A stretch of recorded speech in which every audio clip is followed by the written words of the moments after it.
Mr. President, I'm proud to be here. I'm proud to support you and your campaign because, make no mistake, South Carolina is Trump country. Ladies and gentlemen, please give a warm South Carolina welcome to the 45th and soon-to-be 47th President of the United States, Donald J. Trump.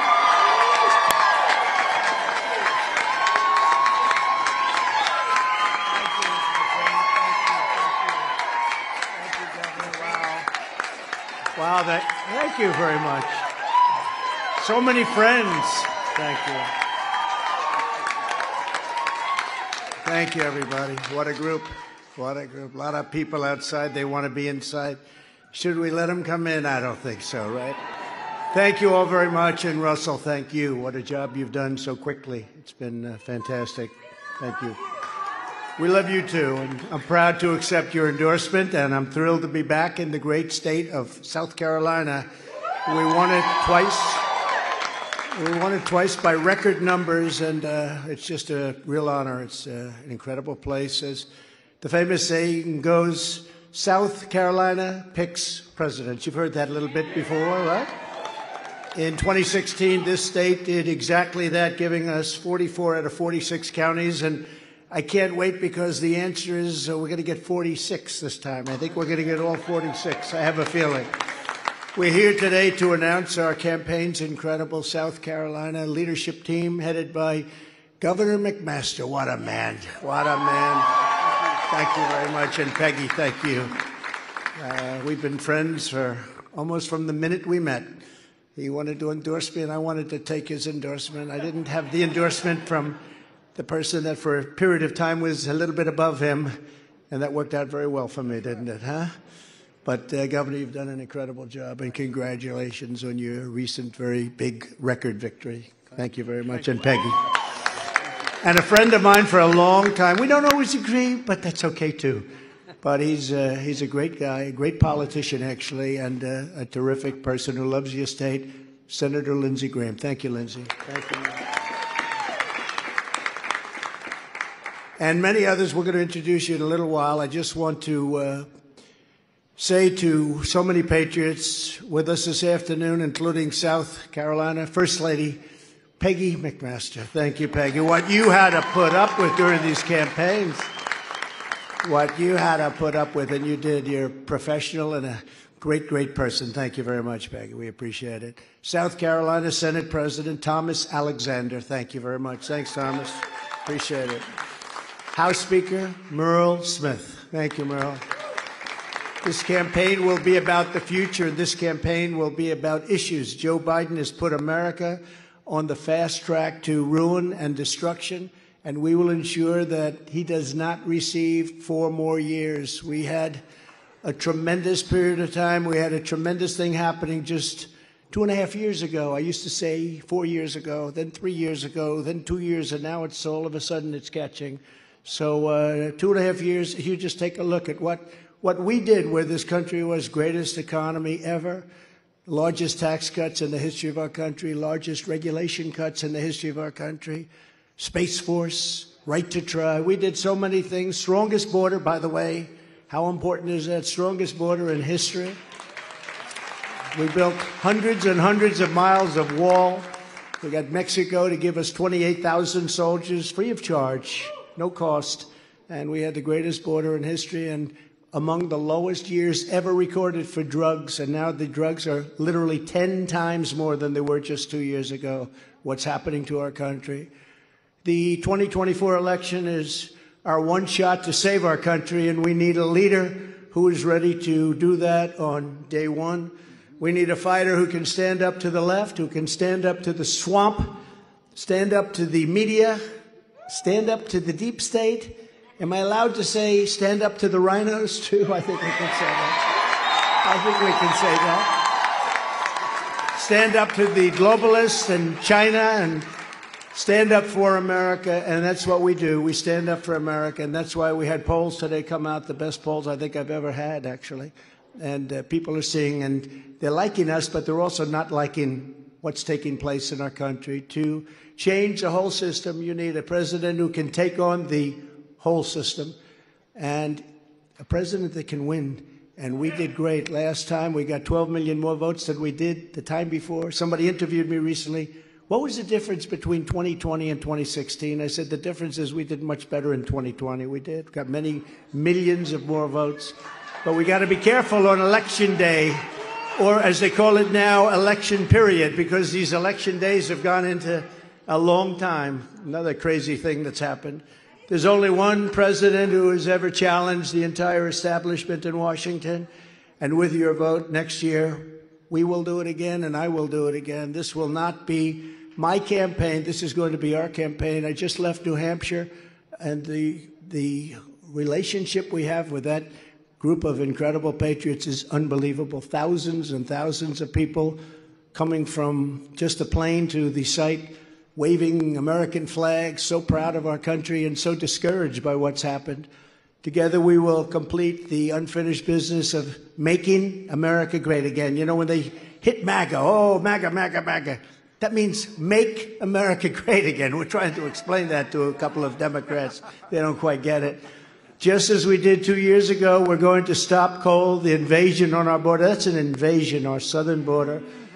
We went from the best to, I think, the worst in the world, Henry. I think it's the worst ever, because no third world country would allow that to happen. They'd be there with sticks and stones if they had to be.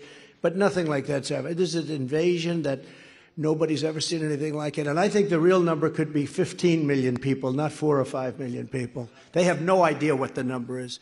And they're coming from prisons, and they're coming from mental institutions, and they're coming from a lot of bad places that it's going to cause us a lot of problems, and we have to get that straightened out, and we have to get it straightened out fast, and we have to remove a lot of people very, very fast, because we can't have what they're sending. They're sending people that are killers, murderers. They're sending rapists, and they're sending, frankly, terrorists, or terrorists are coming on their own, and we can't allow this to happen.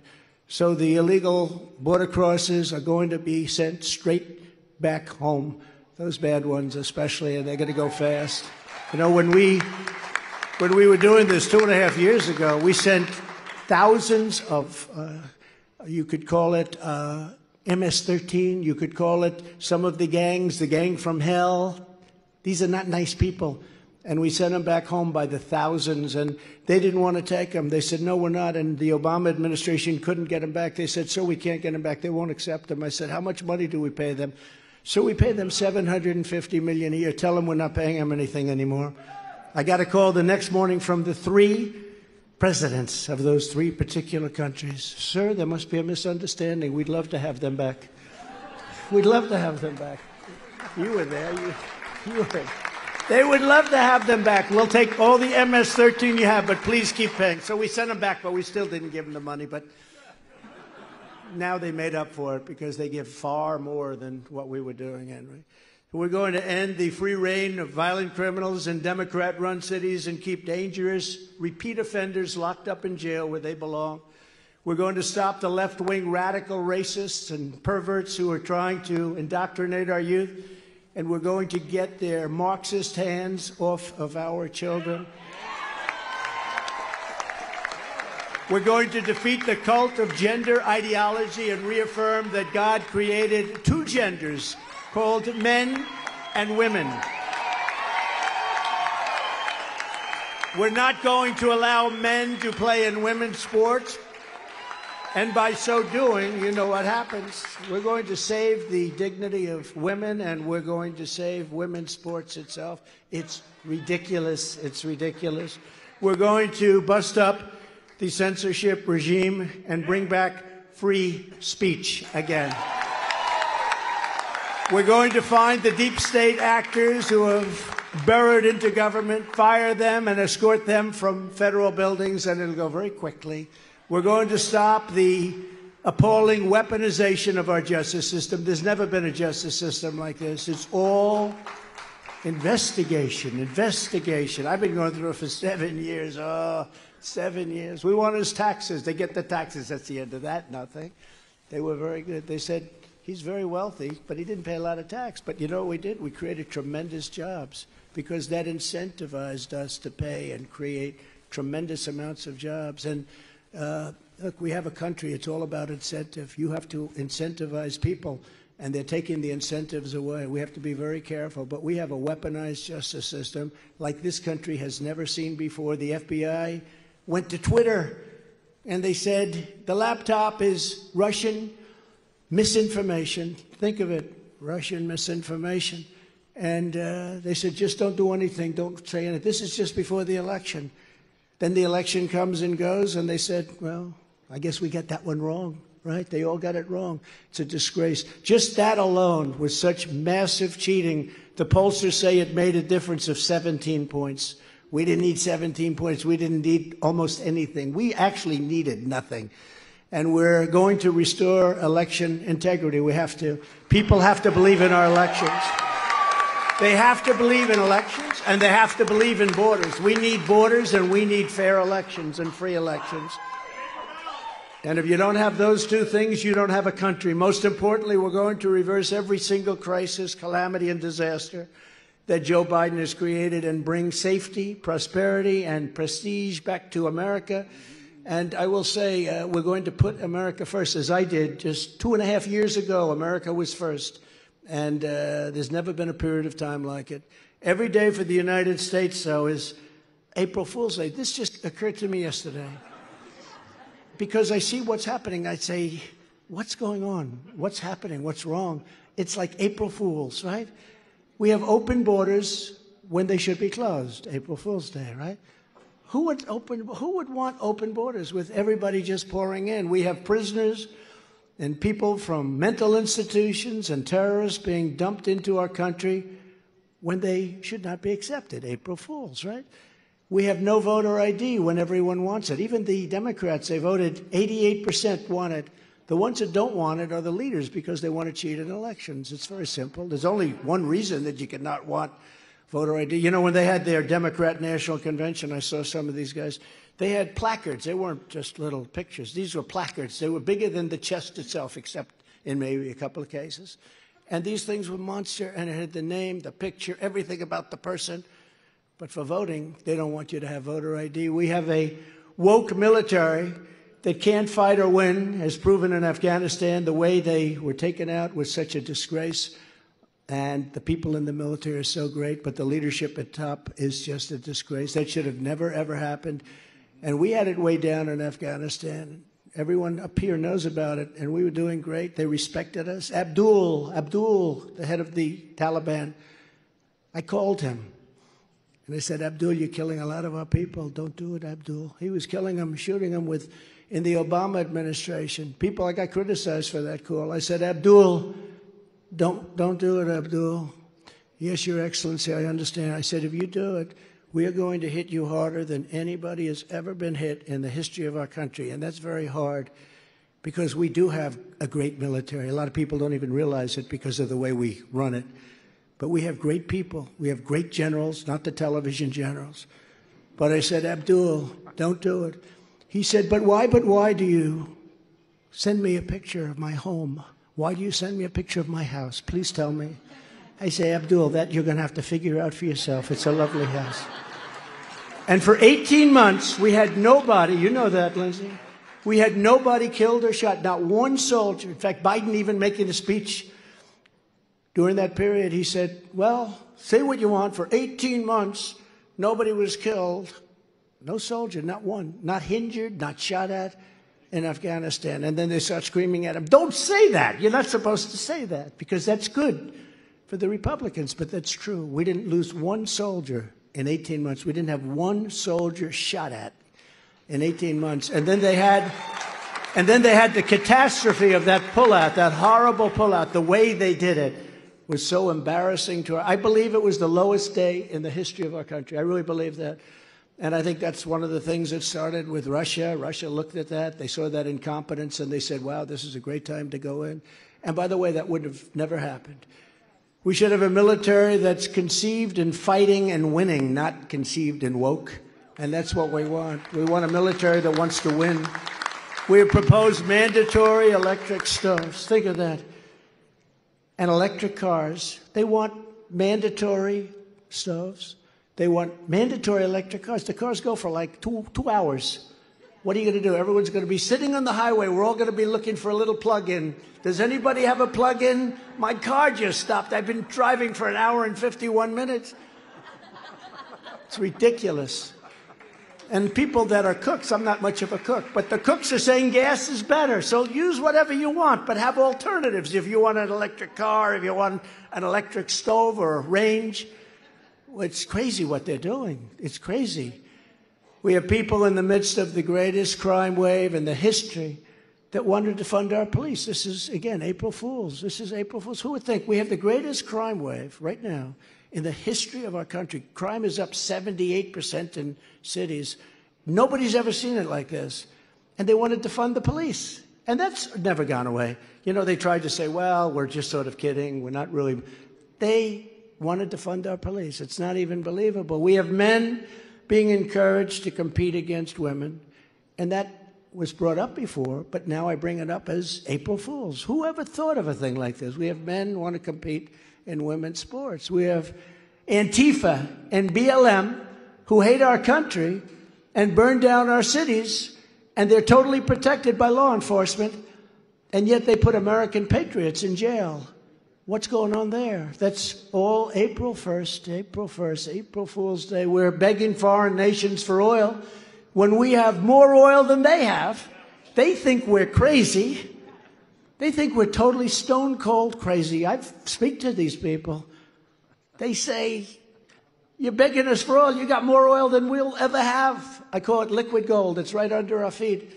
And we decide to stop drilling oil right at its all-time high. Now, you have friends of mine here, businessmen, great business people.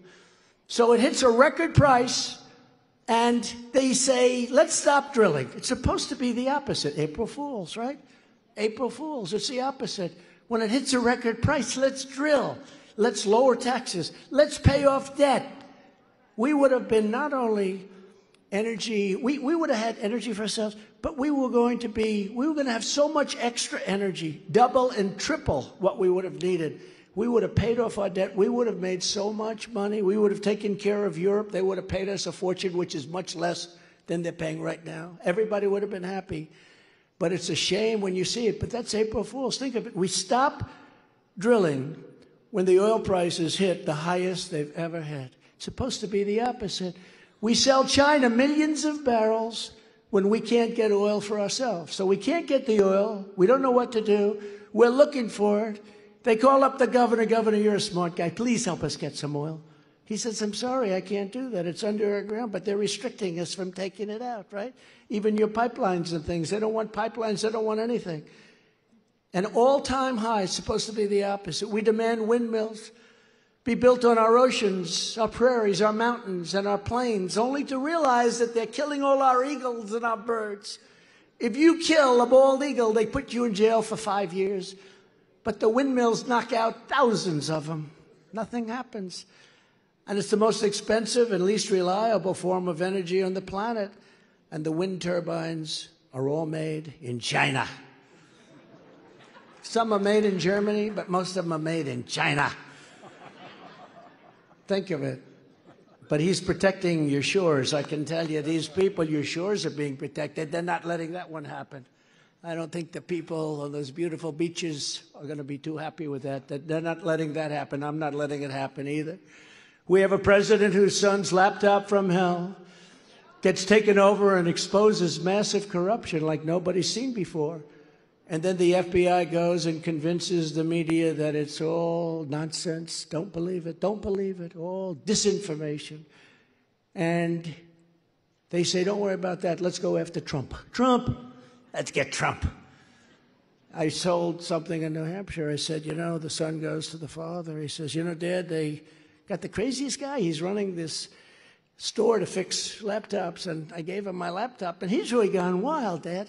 He's saying bad things about me, really bad. He's saying bad stuff. But what's he saying, son? Tell me, what's he saying? What do they say about me? Well, it's exposed every single crime that you've ever committed, Dad. Then I say, at some point, doesn't Biden have to say this son thing is not working out well? I mean, if you guys are great politicians. At some point, don't you sort of say, like, this whole deal with the son, with Hunter, it's not working out great. not working out great. We have an FBI and a Justice Department that raids a very secure Mar-a-Lago in Florida, placed under lock and key with additional locks added at their request. But then they want nothing to do with Biden's garage, where classified documents are strewn all over a wet floor. You know, anybody know much about garages? Those floors get very damp and wet. So you can just imagine. And then it turned out today, they just announced that house was used as Hunter Biden's office to deal with foreign countries. Can you believe it? Oh, you didn't hear that? They got a bigger charge than I thought. Most people, they're so used to this corruption, there's not much of a charge. You go, yes, yes, yes, every day in America has become April Fool's Day. This is what it feels like, because I could go over, I could do this all day long, we could say things. It's just the opposite. They do just the opposite of common sense. You know, people think of Henry as a conservative, and he's conservative, but he's basically a man of common sense. I think we all are. We're men of common sense and women of common sense, because this is really common sense. It's not about party. They're doing things that destroy our country, that are so obvious. 2 years ago, we had that great energy independence, and it was surrendered for no reason. South Carolina families are paying over 50% more for gasoline than they were when I left office, and it's actually much higher than that. We were at $1.87 a gallon, and now, think of it, now we're at $4, $5. California's still at $7, but it's going up. You know, they use the National Reserve. I filled up the National Reserves. I did that because we had so much. I made one miscalculation. I got them so incentivized. They were producing so much gasoline, they were going to all go out of business. And the prices were going down. Remember when it was, you could get a barrel of oil for nothing, and they'd give you $37, but you had to take it away. So it was no good for the Wall Street guys, because they're like carrying barrels of oil. But we had a period of time, but we were producing it like never before. And we created something that nobody's ever seen. We would have been at a level that nobody's ever seen before. Just as I did before, I will unleash America's vast energy resources. Those guys can start up quickly. It will also, by the way, knock the hell out of inflation. You know, inflation was caused by energy. Energy is very, very big, very powerful, very all-invasive. This is a big thing, energy. And when you're a chef and you're cooking, or when you have a store and you're doing something, or when you're sending trucks around to deliver things, or whatever you're doing, it's so much energy, the cost of the energy. And that cost was up 50, 60, 70%, 80%. It was going up like crazy. And don't forget, it's artificially known. Now it's starting to inch up again very rapidly, actually, because he took these strategic national reserves that I built up, and he took everything out. And now it's at the lowest level. I just read that it has been in 40 years, 42 years. So this is crazy. That's supposed to be used for war, for our protection. It's not supposed to be used to get gasoline prices down for an election, which is what they did. Well, thank you. I love you too. But we handed Biden a great economy, the fastest economic recovery ever recorded. It was the fastest ever recorded. But now families are being crushed with real wages down 21 months in a row. 21 months in a row. As president, it will be my personal mission to put a secure middle-class lifestyle within the reach of every single South Carolina family, and we'll do it easily. We're going to beat inflation rapidly. Rapidly. You know, the one thing is it's not as easy as it would have been, because it was what caused it was energy. Now everything is causing inflation, Henry, everything. But to beat inflation, we will stop the government spending insanity. $1.7 trillion just approved, and we'll rebuild the greatest economy in the history of the world. And I did it before, and I'll do it again, and it won't even be difficult. It's not even going to be difficult.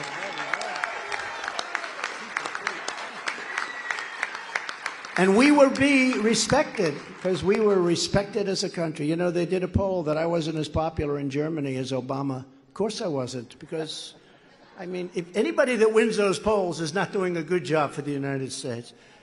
And we both got big crowds, but they wanted to see who's more popular. And the German people, great people, they said, this guy has really beaten us up. No, we make them pay because they took advantage of us on trade, and so does every country. There's not a country that didn't, but we renegotiated USMCA. We renegotiated all of our trade deals and making a fortune. And the greatest deal I made, I can't even talk about it. It's the deal we made with China. The farmers took in $50 billion worth of purchases where they were taking in nothing. And I got $28 billion from the Chinese to give to our farmers because they took advantage of our farmers for years. And I got them to pay $28 billion directly to our farmers. And nobody believed that was possible. And on the border, I really like the president of Mexico, happens to be a socialist, you know. We've missed socialism because our Democrat Party and others, they never stopped. You know, the train never stopped. It's supposed to stop at socialism. It just passed. So we're down to Marxism and communism, okay? It never stopped.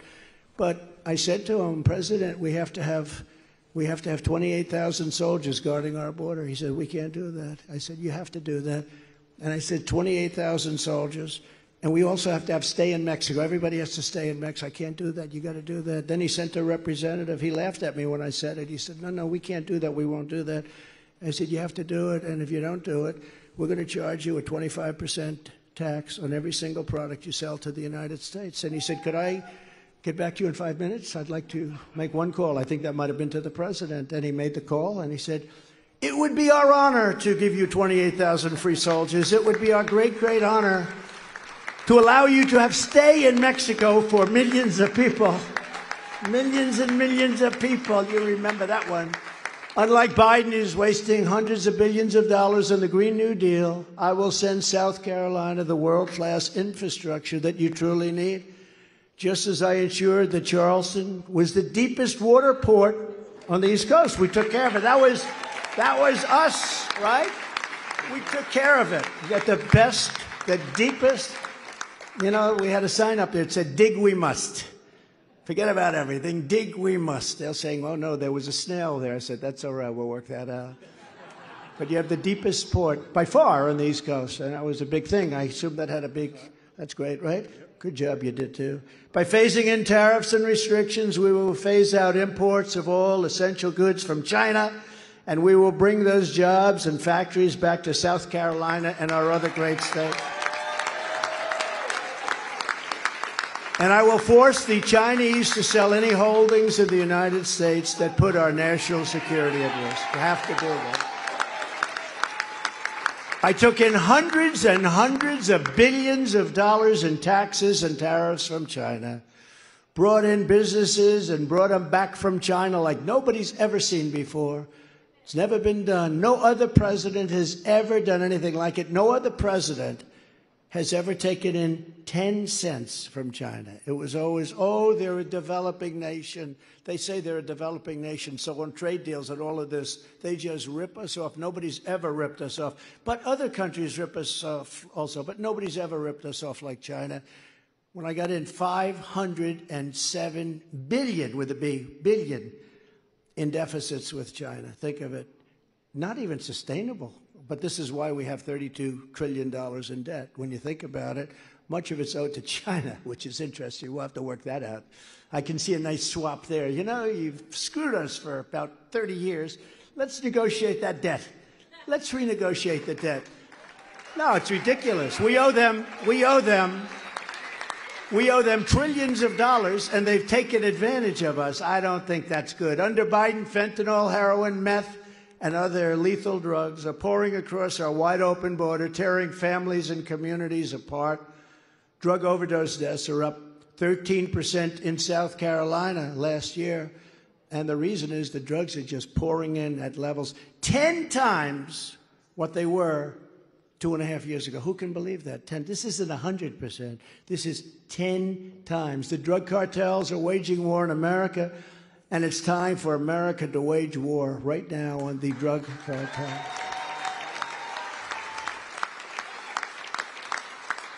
So we're going to smash their trafficking networks. And just as we destroyed the ISIS caliphate, we achieved the most secure border in U.S. history. And despite 2.5 years of litigation from the Democrats and even some Republicans, I built Hundreds of miles of wall. We got it built. We were building additional wall, even more than we promised. And then we had that ridiculous result in the election, and they immediately stopped. And that's when I said, Henry, they really want people to come into the country, because we had the wall sitting there. All it had to be is erected. 3 weeks.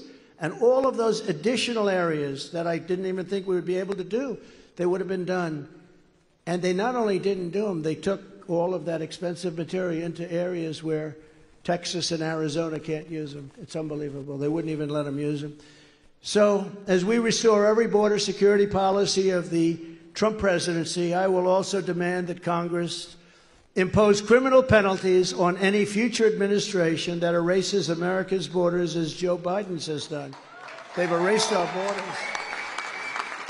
Through weakness and incompetence, Joe Biden has brought us to the brink of World War III. We're at the brink of World War III, just in case anybody doesn't know it. As president, I will bring back peace through strength. Peace through strength would have never happened. If I was president, there would not have been a war with Russia in Ukraine. Zero chance, and Lindsey would be happy with that. That's better than any alternative. Wouldn't have happened. And I will say this, even now, despite tremendous loss of lives and destruction of much of that country, I would have a peace deal negotiated within 24 hours. You could make a peace deal. You could make a deal for both right now, 24 hours. That deal could be done. That deal is waiting to be done, but there's nobody to do it. To protect Americans from the threat of hypersonic missiles and nuclear weapons, I will build state-of-the-art, next-generation missile defense shields. And just as I rebuilt our military, we totally rebuilt our military. Unfortunately, we gave $85 billion of it to the Taliban. How was that? Was that a good deal? We took the military out first, and we left Bagram. How about leaving Bagram? One of, I think, the biggest Air Force base in the world. We left Bagram. And you know who's occupying Bagram right now? China. And I didn't care about Bagram from Afghanistan. It's 1 hour away from where China makes its nuclear weapons. And we left. We gave it to them. We should have never left that. You agree with that? You agree with that? Everybody who's intelligent agrees. We should have kept it. We left. By the dark of night, we left the lights on, and we left the dogs behind, you know? The dog lovers are saying, what happened to the dogs? We had a lot of dogs. We left the dogs behind. They don't like to say that, but that's what happened. But we left, and I don't think the Taliban's too good with dogs, right? I don't think they have that loving feeling for dogs. But I'll build the shield, and the workers and the service members of your state will be at the heart of that action. You'll be building it, and you'll be manufacturing it, and you'll be doing a lot, because a lot gets done in your state, and a lot gets done in your state because of me and because of these gentlemen coming to me and say, can we do it in South Carolina? And I'd say yes every time, right, Henry? I'd say yes every time. We will get critical race theory and other left-wing lunacy out of our military, and we will get it out of our classrooms, and we'll get it out fast. And, you know, we had it out.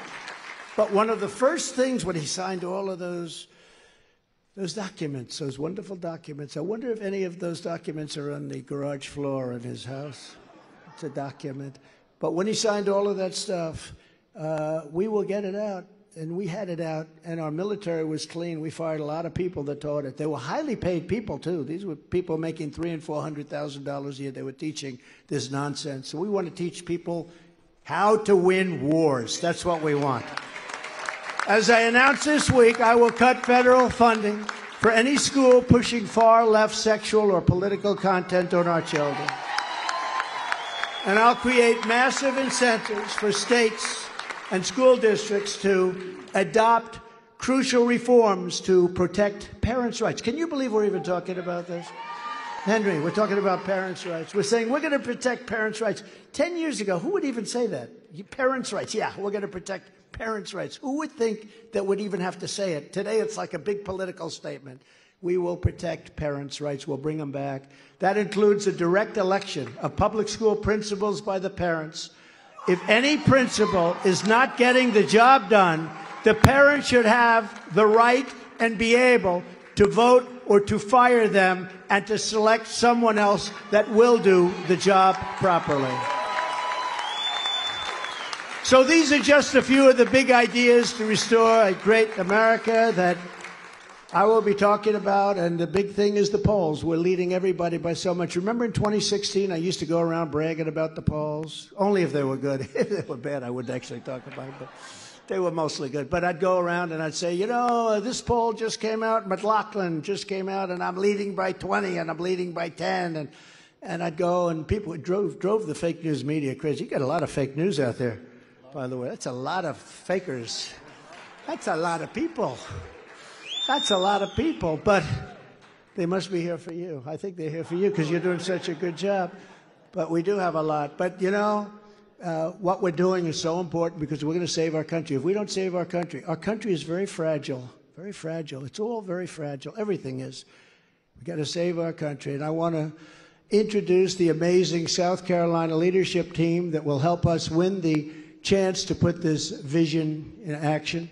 There could be no better team, and these are friends of mine, and they're great politicians. And by the way, we have some others that called me today who couldn't be here. They're away. They're all over the place, but they also want to endorse, and they'll be announcing it very shortly. But we have some great people, very important South Carolina politicians that are going to be additionally endorsing us very quickly.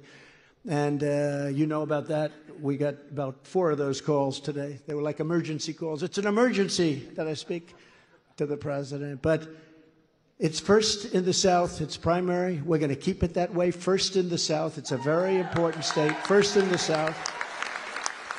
And there were people wanting to move it. And I said, we're not moving South Carolina. No, we're not moving it. First in the South, and you'll always be. I'm proud to announce that we have your amazing governor, Henry McMaster, your senior U.S. Senator, Lindsey Graham, great friends of mine, your lieutenant governor, Pamela Yvette. Pamela, where's Pamela? Pamela? Oh, okay. Hi, Pamela. Thanks. Your state treasurer, Curtis Loftus, and a friend of mine. Oh, that voice was so beautiful as he called it out in Congress. Congressman Joe Wilson. I thought it was brilliant. See, that was done from the heart. That was done from the heart. That was, I don't know if you know it or not. You took a little heat at the time. People love you for that because it showed honesty, dedication, and love of your country, right? And say hello to your son, too. He's doing a great job. And a young, wonderful congressman who came into it early and somewhat unexpectedly, right? And boy, did you turn out to be a professional. You won by the largest margin in history until Cheney, I have to be honest. She lost by a number that was even bigger than your opponent lost by. Your opponent lost by 26 points. She lost by 40. So you're going to have to go back to work on your next opponent. But your second biggest all time, Russell Fry. Thank you, Russell.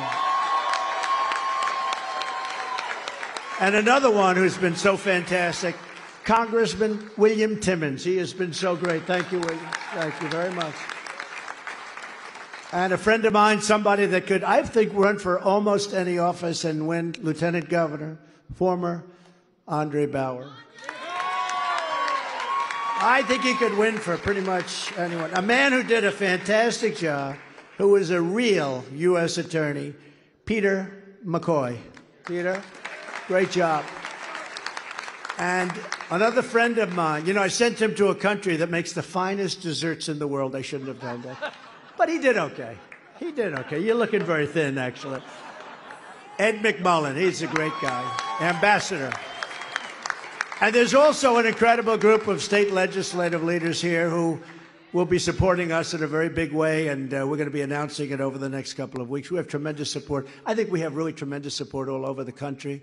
This is the first time I've done this. We're early. You know, when I announced a couple of months ago, the fake news said, why isn't he campaigning? There must be something wrong. I said, it's 2 years before the election. Give me a break. But we have huge rallies planned, bigger than ever before. The rallies are actually bigger than they've ever been because there's a spirit like we've never seen before. And it's been, I think, unequaled ever in the history of our country. And it's more spirit now than we had at any time. And that includes 2020 and even 2016. So I'd like to invite Governor McMaster, who's so incredible, to say a few words, followed by Senator Graham, Lieutenant Governor Evett, Representatives Wilson, Fry, Timmons, Ambassador McMullen, and based on that list, please go quickly. Other than Henry, I don't know. Henry and Lindsay. But why don't you start it off? Thank you, Henry, very much. Please. Thank you. Thank you, President Trump. Thank you. As you have noticed, this crowd loves you, people all over the state, and that's because we believe in common sense, we believe in the Declaration of Independence, we believe in the Constitution, we believe in the Bible, and we believe in you. Real quick, y'all, I want to welcome everybody here. And it occurred to me as the President was talking and I was thinking about what was happening, is we know that sometimes the Lord moves in mysterious ways, might go one way to come back another later. Well, here we are. When Donald Trump was president, America was soaring, records everywhere, more strength, more respect. Our enemies were petrified, our friends were comforted. And then we had an election and everything changed. But since then, the people have clearly seen the damage that can be done by an administration and leaders who do not believe in the goodness and greatness of America. They have shown their true colors, and now we have their playbook. We know who they are. I have never heard so many people out there quoting Pete Townsend of The who said, "We won't get fooled again." And we're coming. We're coming back stronger than before, and in November 2024, we will re-elect Donald Trump, and we will see a burst of freedom and prosperity unlike any we have ever seen before. We're for you all the way. Thank you. Thank you. Well, he did it once, he can do it again. Isn't that why we're here? So, Mr. President, I started my political career right there, and I got my first paycheck, and I said, I got to get out of here. To the State House people, you're not doing it for the money. There's one thing I want to talk to you about. How many times have you heard, we like Trump policies, but we want somebody new? There are no Trump policies without Donald Trump. I was there. You know why $400 billion was given by NATO nations? Because he asked and they were afraid to say no. Every president since I've been up there has asked NATO to give more money, but they gave more money when he asked. People talk about China. You did something about China. They finally paid. Everybody's been talking about China. You made them pay. You know why Mexico said yes to you? Because you scared the hell out of them by taking on China. You know why the Abraham Accords came about? It's because you convinced the Arabs and the Israelis you were strong and you're reliable. You killed the terrorists that needed to be killed. You convinced the Arabs to work with the Israelis, and the world is a better place. We live in a dangerous world right now.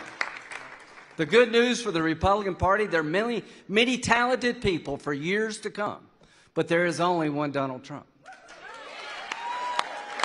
And I say this sincerely. You can talk about his policies, but you could not do what he did. Thank you.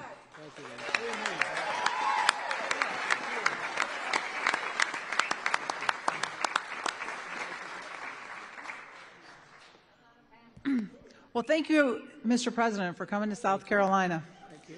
You know, there are so many things we're grateful for. We're grateful for your stand on life, especially here in South Carolina.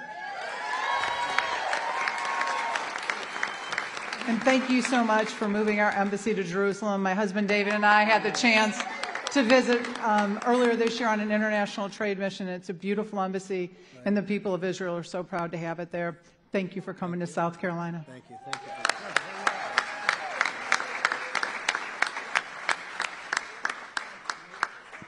And ladies and gentlemen, Mr. President, Governor, First Lady, fellow South Carolinians, my campaign commitment, my campaign slogan when I run for public office is Joe means jobs.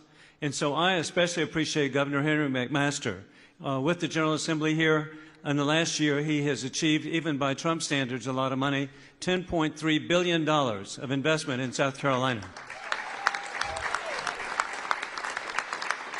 South Carolina is the leading manufacturer and exporter of tires. South Carolina is the leading exporter of cars of any state in the Union.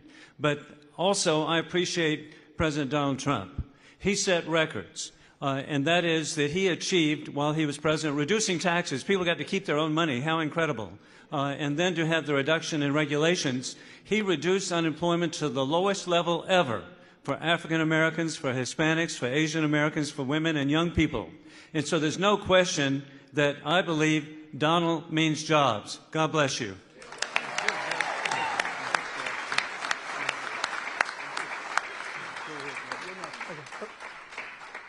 I have watched Nancy Pelosi and Democrats in Congress spend $5 trillion that has caused inflation to be the highest in my lifetime. Gas prices are the highest in my lifetime. And we just fired Nancy Pelosi, and we're going to stop the spending. That's step one. But step two is to fire Joe Biden and get our president back.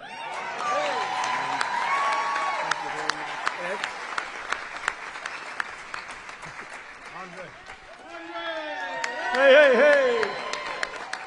Thank you all for being here. This building was started over 150 years ago, and there's a ton of history that's been through this building. But this is as big a history today as there's probably ever been in this building. Ladies and gentlemen, in 2016, I believe there were 16 people running. I can't remember all of them. But there were 16 people running, and early on, I picked this gentleman because I wanted a change agent. I had seen enough of the same old folks that learn talking points. I got all the talking points I need. I want results. I don't even know if you know this, but I was in Iowa when you spoke at the college when it was snowing out there early on in the primaries when you chose not to do the debate and go meet real people at the college. I can tell you, ladies and gentlemen, we're going to make history right here in South Carolina. When I was a little boy, Ronald Reagan ran for president. That's the first time we picked a primary, that real people got to pick the primary, not just the activists. Only one time, Newt Gingrich is the only time we didn't pick the next president nominee for the Republican Party.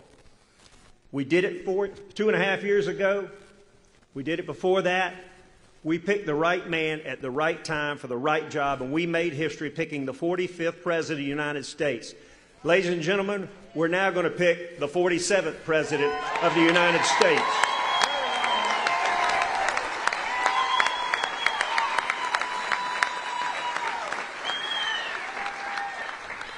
Mr. President, as a 53-year-old with a 3-year-old young boy, I worry about where this country's going. And I feel blessed. I talk to the Lord almost every day, and I feel blessed that we have someone like you willing to go back and fight that swamp in Washington. We're praying for you. We're thankful you kicked it off in South Carolina. God bless. Thank you.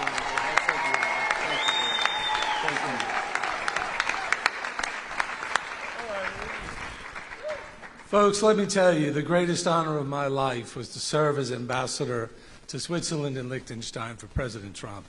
And rest assured that every ambassador throughout the world under this president woke up with one mission: peace, security, and prosperity. He drove it in our heads from day one till the day he left that White House, and the best is yet to come.